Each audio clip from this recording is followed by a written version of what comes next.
Welcome, देश के कर्णधारों.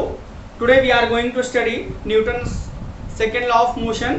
In the last video, I have taught you Newton's first law of motion and examples of Newton's first law of motion. Now, for studying Newton's second law of motion, we should understand what is momentum. So let's start with the momentum. Now, what is momentum? Momentum word जो है बहुत important है science के लिए, क्योंकि ये conservation law को follow करता है. जैसे आपने सुना होगा एनर्जी कंजर्वेशन लॉ, ठीक है, वैसे ही ये भी कंजर्व रहता है कुछ केसेस में जब फोर्सेस जो है, एक्सटर्नल फोर्सेस जो है वो जीरो हों, जिनके बारे में डिस्कशन हम लोग आगे करेंगे. चलो आगे देखते हैं. Momentum, what is momentum? Momentum is the product of mass and velocity. Product of mass and velocity is called momentum. It is represented by P. It is represented by P. मास को हम लोग m से represent करते हैं और velocity को v से, that is p is equal to mv. ठीक है, अब इसकी यूनिट निकालिए. देखिए, मास की यूनिट सबको पता है किलोग्राम, और वेलोसिटी की यूनिट फर्स्ट चैप्टर में आप पढ़ चुके हैं मीटर पर सेकेंड. तो क्या हो गई? किलोग्राम मीटर पर सेकेंड इसकी यूनिट आ गई. ठीक है, तो ये हो गई इसकी. अब ये स्केलर क्वांटिटी नहीं है, ये वेक्टर क्वांटिटी है. It is a vector quantity.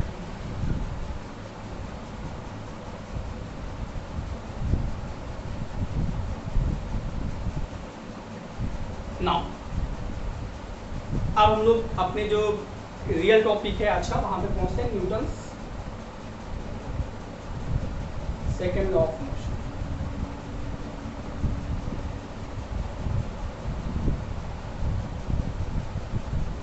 It is very important law for the physics. You can say that it is the very important law for the kinematics, mechanics and all the branches of sciences. What is Newton's second law of motion? According to Newton's second law of motion, the force applied, statement को ध्यान से समझिएगा, force applied on a body will be proportional to the change in momentum, rate of change in momentum of the body. Force applied on a body will be proportional to the rate of change in momentum of the body. ठीक है, proportional के बारे में आप लोग पहले से ही नहीं पता है आपको, तो मैं अभी बता देता हूँ. प्रोपोर्शनल का मतलब होता है कि अगर ये बढ़ेगा तो ये भी बढ़ेगा. इनवर्सली का मतलब होता है कि एक बढ़ेगा तो दूसरा कम होगा. अभी इसके बारे में और डिस्कशन करेंगे. तो प्रोपोर्शनल का साइन जो है ये 9th क्लास में आप आ रहे हैं, हो सकता है पहली बार आप सुन रहे हो, तो इस चीज़ों को ध्यान से समझिएगा. प्रोपोर्शनल का मतलब होता है कि जैसे ये बढ़ेगा वैसे ही ये भी इंक्रीज करेगा. ठीक है, तो जब ये प्रोपोर्शनलिटी का साइन हटता है तो कॉन्स्टेंट आता है. उस कॉन्स्टेंट को हम यहाँ पे k कंसीडर कर रहे हैं, और delta p upon delta t. देखिए, फॉर एसआई सिस्टम जो होता है k की वैल्यू जो होती है वो 1 होती है. देखिए, अभी बहुत सारे कांस्टेंट ऐसे आएंगे जिनकी वैल्यूज जो हैं वो डिफाइंड होंगी और उनकी वैल्यूज अलग होंगी, बट यहाँ पे एसआई सिस्टम के लिए k की वैल्यू 1 है, तो f इज इक्वल टू क्या कर देंगे? Delta p upon delta t. देखिए, ये Newton second law of motion का एक स्टेटमेंट हुआ, और इस स्टेटमेंट को इस तरीके से भी कहते हैं, equal to the force applied on a body is equal to the rate of change in momentum of the body. Rate का मतलब हुआ टाइम के साथ में चेंज हो रहा है, with respect to time change हो रहा है. मतलब जितना, मान लीजिए एग्जांपल के तरह समझिए कि अगर कोई बॉडी है जिसका मोमेंटम पहले रहा होगा 10 kg मीटर पर सेकेंड, और उसके बाद जब फोर्स लगा दिया तो हो गया 20 kg मीटर पर सेकेंड. ठीक है, आपको फर्स्ट लॉ में बताया था कि जब तक बॉडी पे फोर्स नहीं लगेगा तब तक वो मूव नहीं करेगी. ठीक है, तो जब फोर्स लगाया तो मूव करेगी, या अगर मूव कर रही है तो उसकी स्पीड स्लो हो जाएगी या फास्ट हो जाएगी, तो उसके मोमेंटम में चेंज होंगे. ठीक है, तो force applied on a body is equal to the rate of change in momentum of the body. ये हो गया Newton first law of motion का स्टेटमेंट. आप उसको अच्छे से लिख लीजिएगा. अब देखिए, ये तो न्यूटन सेकंड लॉ जो है, ये फॉर्म आप बहुत कम यूज करेंगे 9th क्लास के लेवल पे. आगे के लेवल पे मतलब 11th में जाएंगे या फिर आगे हायर स्टडीज में जाएंगे तो इस फॉर्म को अच्छे से यूज करेंगे. बट मैंने इस फॉर्म से ही स्टार्ट किया क्योंकि स्टार्टिंग यहीं से है, ये इंपॉर्टेंट पार्ट है. इसके बाद जो इसका सेकेंड फॉर्म है न्यूटन्स लॉ ऑफ मोशन का, वो इस यहाँ पे देखते हैं. वो इसी फॉर्म से डराइव किया गया है, ठीक है। Other form of Newton second law.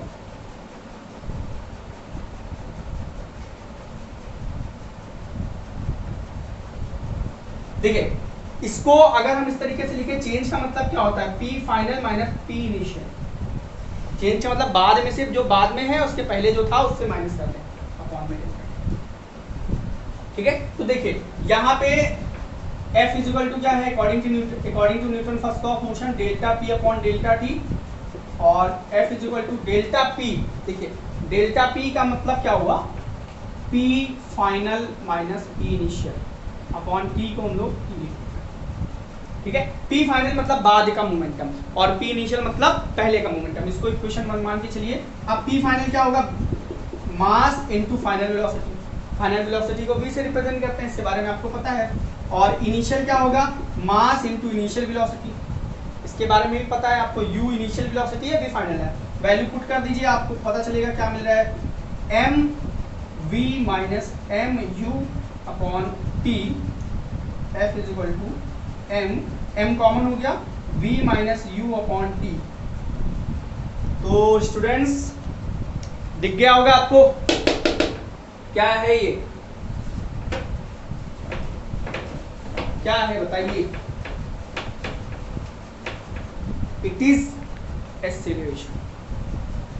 F is equal to mass into acceleration, इसी को F इज इक्वल टू मास।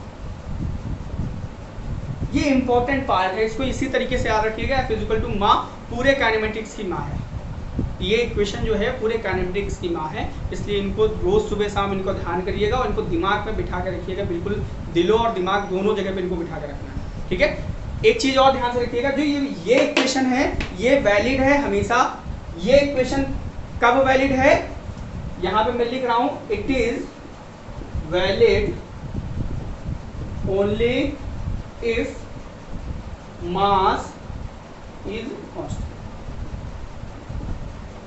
अगर किसी बॉडी का मास कांस्टेंट है तभी वैलिड होगा। और एक चीज ध्यान से समझ लीजिए, मास जो है वो केवल अभी आप जो जितना भी पढ़ रहे हैं यहाँ पे मास कांस्टेंट है, बट कुछ मोशन ऐसे भी होते हैं जहाँ पे मास वेरी करता है। जैसे अगर कोई बॉडी बहुत हाई स्पीड पे चली जाती है तो वहाँ पे मास जो है वो वेलोसिटी के साथ चेंज होता है, पहली चीज। दूसरी चीज, जब रॉकेट का मोशन होता है तो क्या होता है, वो धीरे धीरे उसका जो फ्यूल होता है ना बर्न होते रहते हैं, उसके पार्ट अलग होते रहते हैं, तो उसका मास कम होता जाता है और उसकी स्पीड, उसका जो मोमेंटम है वो चेंज होता रहता है, इसलिए वहां पे मास डिपेंडेंट आता है। ये चीज ध्यान रखिएगा। बट हमारे लेवल पे मास जो है वो कांस्टेंट है, इसलिए डरने की जरूरत नहीं है, आपको इतना ही याद रखना है। अब देखिए यहाँ पे इस इक्वेशन को देखने के बाद क्या इंपॉर्टेंट रिजल्ट्स आ रहे हैं वो देखिए।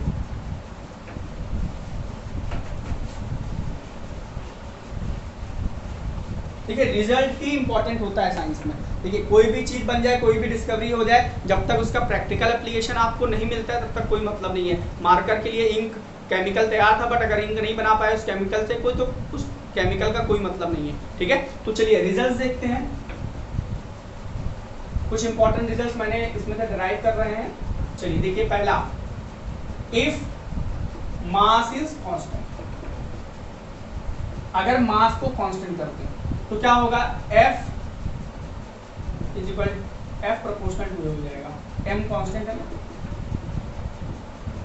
मतलब कि अगर दो बॉडीज हैं, जैसे कि दो कप हैं, मान लो दो कार हैं, दोनों सेम मास की हैं, तो दोनों पे अगर सेम फोर्स लगाएंगे तो सेम एक्सीलरेशन लगेगा, ठीक है। दोनों में सेम एक्सीलरेशन प्रोड्यूस होगा, force is proportional to acceleration, ठीक है। अगर एक पे ज्यादा फोर्स लगेगा तो एक, जिस पे ज्यादा फोर्स लगेगा उस पे ज्यादा एक्सीलरेशन होगा, और जिस पे कम फोर्स लगेगा उस पे कम एक्सीलरेशन होगा। ये देखिए जरा ध्यान से, ठीक है। प्रोपोर्शनल का मतलब ये होता है कि ये बढ़ेगा तो ये भी बढ़ेगा, और प्रोपोर्शनल के लिए ग्राफ जो होते हैं वो हमेशा स्ट्रेट लाइन में आते हैं। ये चीज को ध्यान में बिठा लीजिए। इधर अगर ए कहते और इधर फोर्स, ठीक है, तो इधर एफ कह दो, इधर ए, क्योंकि जितना फोर्स बढ़ाते जाएंगे उतना एक्सीलरेशन बढ़ता जाएगा, और यहाँ पे एम जो है वो। अब मान लो कि दो बॉडीज हैं, ठीक है, दोनों में हमको सेम स्पीड से दौड़ाना है। एग्जांपल्स के साथ भी समझते चलिएगा, ये एग्जांपल भी हो सकते हैं, रिजल्ट्स विद एग्जांपल। ठीक है, तो यहां पे इसका एग्जांपल क्या हो जाएगा, जैसे two bodies having same mass will require equal force for producing equal acceleration. ठीक है, ये इसका एग्जांपल है, आप इसको लिख लीजिएगा। सेकेंड देखिए, if acceleration A is constant. मान लीजिए कि एक बड़ी बॉडी है, एक कार है, एक ट्रक है। ठीक है, आपको दोनों को सेम स्पीड से दौड़ानी है, तो बताओ दोनों को सेम एक्सेलरेशन प्रोड्यूस करना है, दोनों को जीरो स्पीड से, जीरो वेलोसिटी से किसी स्पीड तक ले जाना है, तो क्या होगा आप खुद ही सोचो। कार को ज्यादा फोर्स लगाना पड़ेगा या ट्रक को? ट्रक को ना, कार को, ट्रक। ठीक है, क्योंकि ट्रक का मास ज्यादा है, ट्रक ज्यादा भारी है ना। तो क्या होगा, एक्सेलरेशन दोनों को सेम कांस्टेंट है, तो मास जितना ज्यादा होगा उतना ही ज्यादा फोर्स लगाना पड़ेगा। एक्सेलरेशन ए इज कांस्टेंट, तो ए कांस्टेंट हो गया, that is F is proportional to M हो जाएगा। देखो इस इक्वेशन से F is equal to mass है।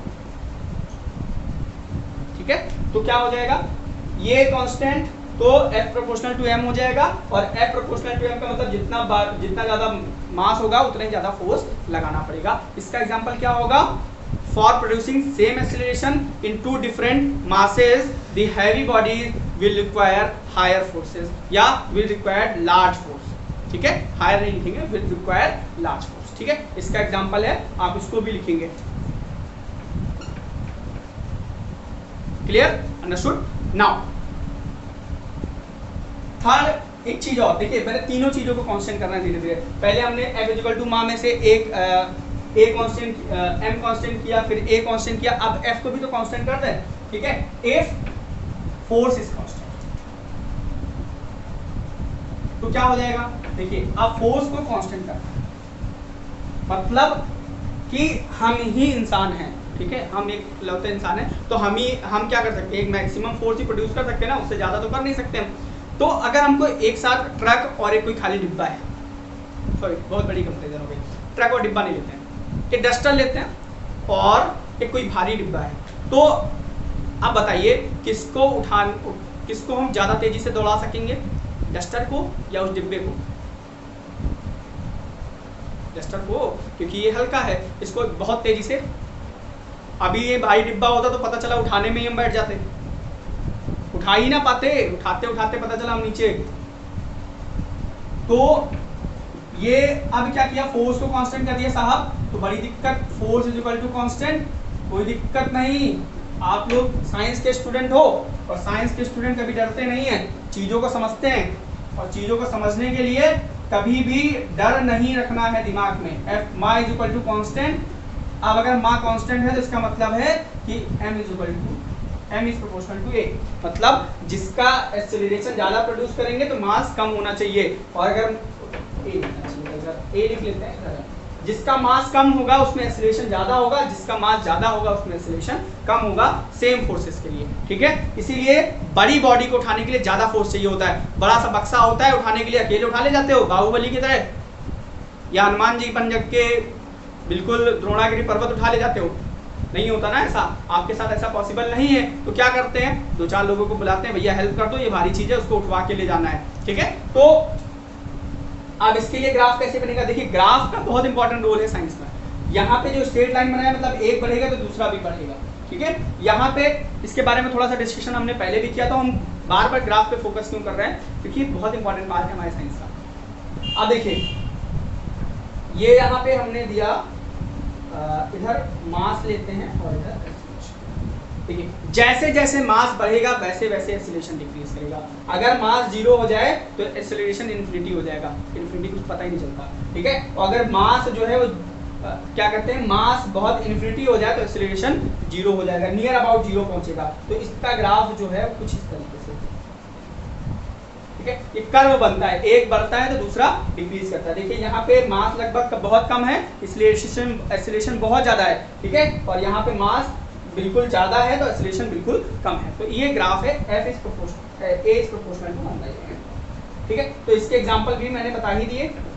ठीक है, कि if we applied equal forces on two different bodies of different masses, then heavy body will get less acceleration और will accelerated by very low value, ठीक है, या very less value, and the light body will get high acceleration.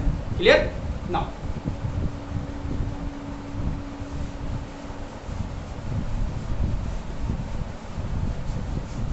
ये सारी चीजें तो थी हमारी Newton first law of motion से, और उसके एग्जांपल्स भी मैंने बता दिए. अब Newton first law of motion का जो एप्लीकेशन है वो स्टार्ट होता है इम्पल्स, ठीक है. व्हाट इज इम्पल्स और इम्पल्सिव फोर्स, दो टर्म हैं, दोनों एक जैसे ही हैं, और दोनों टर्म्स को यूज करके बहुत सारे इंपॉर्टेंट फैक्टर हैं जिनको समझना है. फॉर एग्जांपल के लिए क्या समझ सकते हैं, मान लीजिए कि आपके हाथ में कोई कप है, चाय पीते हैं, चाय पीने के बाद कप को आप ऐसे फर्श पे छोड़ दीजिए, क्या होगा? पिटाई. क्यों? कप टूट गया. अगर वही कप आप पानी के बाल्टी में छोड़ें तो टूटेगा? नहीं टूटेगा.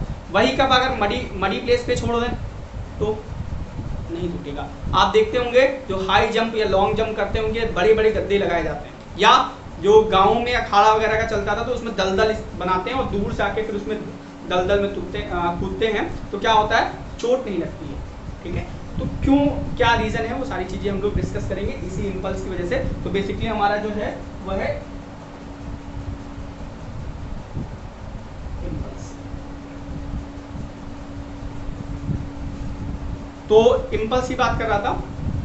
इंपल्स क्या है? अगर कोई बॉडी, मान लो कि कोई भी बॉडी है, जैसे क्रिकेट का बॉल है, उस पर जब बैट लगता है बहुत थोड़े समय के लिए लगता है, बहुत थोड़े समय के लिए, बहुत लंबा टाइम नहीं होता कि बहुत देर तक लगा रहता है, बिल्कुल थोड़े समय के लिए. तो क्या होता है कि किसी बॉडी पे अगर कोई शॉर्ट रेंज फोर्स लग रहा हो, मतलब शॉर्ट टाइम के लिए फोर्स लग रहा हो, तो product of force and time period is called impulse, ठीक है. If large force act on a body for a short interval of time, then product of force and time interval is called impulse, ठीक है. आप लिख लीजिएगा statement, मैं फिर से रिपीट कर देता हूँ. if a large force act on a body for a short interval of time, then product of force and time interval is called impulse, ठीक है. आप 9th लेवल पे आ गए हैं, जरूरी नहीं है कि आपके लिए बोर्ड पे लिखा जाए स्टेटमेंट को आपको खुद से लिखना चाहिए, ठीक है. मैंने बोल तो दिया ही है, ठीक है. अब देखिए, तो इंपल्स को बेसिकली आई से रिप्रेजेंट करते हैं, और आई इज इक्वल टू क्या होगा? Force into time interval. ये मैंने बताया, for short interval of time, ठीक है. अब देखिए, I is equal to force. Force को हम लोग लिख सकते हैं, we can write force is equal to delta P upon delta T. 4 नहीं है, इसको डेल्टा है. ये अभी हम लोगों ने Newton first law of motion से पढ़ा है, वहीं से इसका एप्लीकेशन निकालने जा रहा है. इनटू डेल्टा टी, ठीक है. अब कैंसिल आउट हो गया, तो आई इज इक्वल टू क्या हो जाएगा? Delta P. ये इंपॉर्टेंट रिजल्ट आया हमारे लिए. Impulse is equal to change in momentum.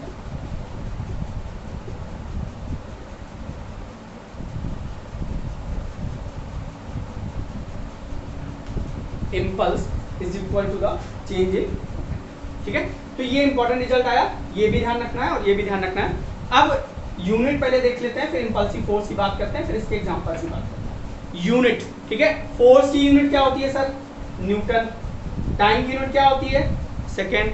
तो इसकी यूनिट क्या हो गया? Newton second. अब देखिए, चेंज की कोई यूनिट नहीं होती है, तो मोमेंटम की जो यूनिट होती है वही यूनिट जो होगी आपकी इंपल्स की होगी. तो इंपल्स की मोमेंटम की यूनिट थी किलोग्राम मीटर पर सेकेंड. अब देखिए, यहीं से मैं आपको एक बात बता दे रहा हूँ, जो इंपल्स की यूनिट है न्यूटन सेकेंड, वो आपकी किसकी यूनिट भी हो सकती है? मोमेंटम की यूनिट भी हो सकती है, क्योंकि इंपल्स और मोमेंटम दोनों एक ही क्वांटिटी है अगर डायमेंशनली चेक किया जाएगा, ठीक है. Impulse is equal to change in momentum, ठीक है. तो ये इंपॉर्टेंट रिजल्ट है, इसको ध्यान में रखना है, ठीक है. अब इंपल्सिव फोर्स की बात करते हैं. इंपल्स और इंपल्सिव फोर्स में बहुत माइन्यूट सा डिफरेंस है. क्या डिफरेंस है? इंपल्सिव फोर्स जो है, जो हमने बताया ना, लार्ज फोर्स, ठीक है. If a large force acts on a body for a short interval of time, then the large force is known as impulsive force. अगर शॉर्ट इंटरवल ऑफ टाइम पे, ठीक है, बॉडी पे कोई एक लार्ज फोर्स एक्ट कर रहा है, तो उस फोर्स को हम लोग कहते हैं impulsive force. If a large force acts on a body for short interval of time, then this force is known as impulsive force. Impulsive इसलिए कहा क्योंकि ये impulse प्रोड्यूस करता है. Impulse प्रोड्यूस करता है मतलब बॉडी में बहुत ज़्यादा चेंजेस सडन करता है. जैसे क्रिकेट की बॉल आती है, जैसे ही किक करते हैं बहुत तेजी से वो बाउंड्री पार जाती है. अतः आप देखेंगे तो उसमें विदिन 5 to 10 सेकंड में सारी चीज़ें हो जाती हैं. ठीक है, इसलिए इसको बोला जाता है इम्पल्सिव फोर्स. ठीक है, तो इम्पल्सिव फोर्स आपको क्लियर हो गया होगा. अब देखिए प्रैक्टिकल एप्लीकेशंस क्या है इम्पल्स के. देखिए स्टार्ट करते हैं प्रैक्टिकल एप्लीकेशन.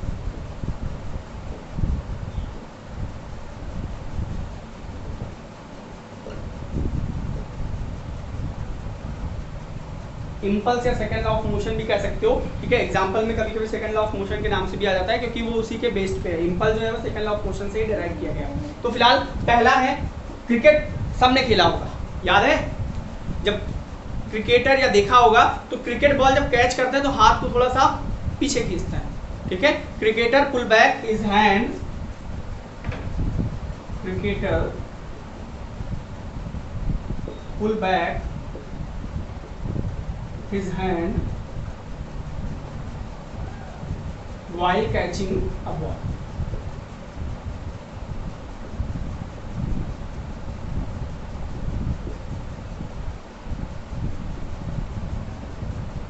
बॉल को कैच करते समय हाथ पीछे करता है. ये चीज सबने की होगी या देखा होगा. 100% है, 101% है. तो क्यों करता है, वाई. ठीक है, क्या होता है रीजन, देखो यही से समझते हैं. बहुत आसान सा एक्सप्लेनेशन है.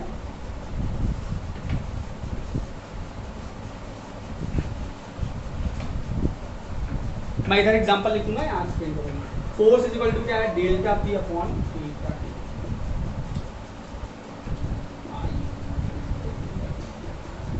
दोनों इक्वेशन लिख लेते हैं, दोनों की यूज कर सकते हैं. फिलहाल ये देखिए, जब बॉल को उसने कैच किया, ठीक है, पहले समझ लीजिए फिर स्टेटमेंट में बोल दूंगा, आप लिख लीजिएगा.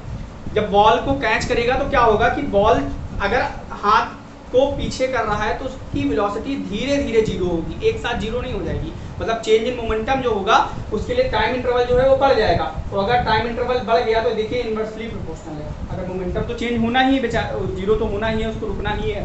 तो टाइम इंटरवल बढ़ गया और ये इनवर्सली प्रोपोर्शनल है. टाइम इंटरवल बढ़ गया तो फोर्स का इम्पैक्ट जो होगा वो कम हो जाएगा. ठीक है, तो ये इसका रीजन है.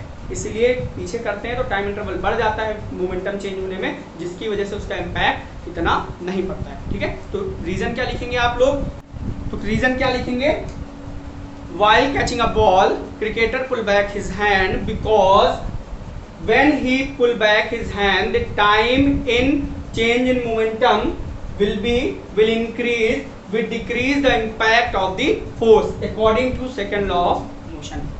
क्लियर. तो ये चीज आपको लिखनी है ऐसे. ठीक है, ये पहला रीजन. ये ऐसे ही रीजन बाकी के लिए भी लिखने हैं तो आप खुद से लिख सकते हैं. जैसे एक सॉसर कप की बात की मैंने. ठीक है, सॉसर कप है is drawn on cemented floor will break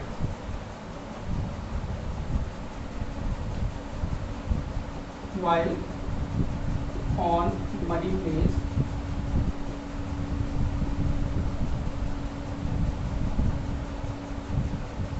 does not.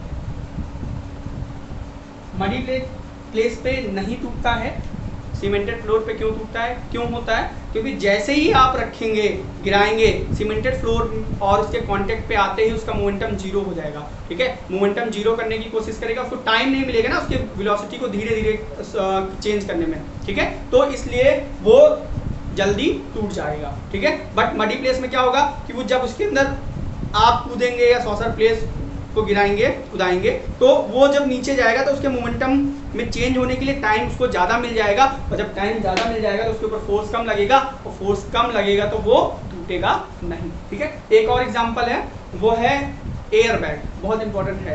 Air bag आजकल देखा होगा कार में जितनी भी बढ़िया कार आ रही है, लग्जरी कार आ रही है, उसमें पहले आता था, अब लगभग गवर्नमेंट ने ये नॉर्म्स बना दिए हैं कि एयर बैग कंपलसरी कर दिया। एयर बैग क्या होते हैं? एयर बैग एक ऐसा सिस्टम होता है, एक ऐसा मैकेनिज्म होता है कि जैसे ही आपको उसमें ठोकर लगती है वो एयर बैग खुल जाते हैं और आदमी सीधे जाके स्टीयरिंग या फिर सामने बोनेट पे ना लड़ने की बजाय वो उस पर एयर बैग पे टकराता है। तो एयर बैग क्या करते हैं, वो जब आदमी उसे टकराता है तो वो थोड़ा सा प्रेस होते हैं, कंप्रेस होते हैं। तो जब कोई भी पर्सन जो ड्राइवर है या फिर जो भी बैठा हुआ राइडर है, वो उसका जो मोमेंटम है बॉडी का वो अचानक जीरो नहीं होता, तो इसलिए फोर्स जो है टाइम इसके लिए मिल गया। तो फोर्स के लिए जब टाइम ज़्यादा मिल गया तो फोर्स की इम्पैक्ट जो है वो कम हो गया और जो पर्सन है वो सेफ हो जाता है। ठीक है, तो थर्ड एग्जांपल क्या है?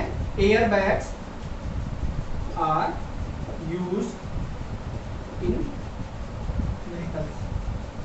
व्हीकल्स की जगह कार और अब तो बड़े बड़े ट्रक्स में भी यूज करने जा रहे हैं। ठीक है, तो ऐसे ही स्ट्राइकर भी होता है, आपने देखा होगा इम्पल्स की वजह से ही स्ट्राइकर कैरम बोर्ड भी आजकल बहुत लोग खेले होंगे। तो जैसे ही स्ट्राइकर से हिट करते हैं तो वो थोड़ा सा जाके उसको टच करता है और वो जो आपका दूसरा गिट्टी होती है वो आराम से जाके होल में गिर जाती है। ठीक है, तो ये कुछ एग्जांपल्स थे इम्पल्स और इसके फोर्स से रिलेटेड। ये Newton second law of motion का कंप्लीट पोर्शन था।